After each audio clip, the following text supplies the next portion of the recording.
नमस्कार मंडळी, स्टार प्रवाहावरील लग्नानंतर होईलच प्रेम या मालिकेच्या पुढील भागामध्ये आपण पाहणार आहोत. नंदिनी ही विचार करत असते, दीपकने असा शेवटच्या क्षणी मला दिलेला शब्द का फिरवला आणि वसुआत्याने माझ्या विरोधामध्ये अखेरच्या क्षणी एवढे पुरावे आणले कसे, असा ती विचार करत असते.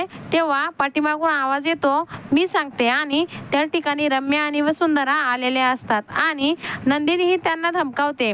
जोपर्यंत माझ्यातील संस्कारी आणि सोज्वळ नंदिनी पाहिली आहे, आता माझ्यामधली खरी नंदिनी तुम्ही दोघी पहा. एकमेकींना धरून राहा, कारण आता खूप मोठं वादळ येणार आहे.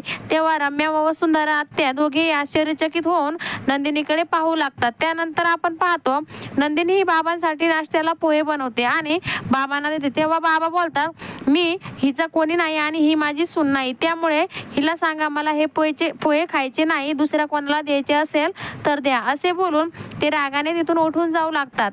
तेव्हा मान्नी देखील बाबांवर रागवते आणि बोलते, बस झालं तुमचं, आता हे सर्व नाटक बंद करा.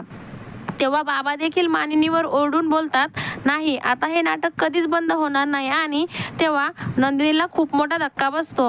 आता पुढे येणाऱ्या भागामध्ये नंदिनी आणि काव्या कशा प्रकारे रम्या व सुंदराचा खरा चेहरा सर्वांच्या समोर आणणार हे पाहणं अतिशय रंजक ठरणार आहे. लग्नानंतर होईलच की प्रेम या मालिकेच्या सर्व अपडेट्स बघण्यासाठी आमच्या चॅनलला लाईक करा, शेअर करा आणि सबस्क्राईब करायला विसरू नका. धन्यवाद.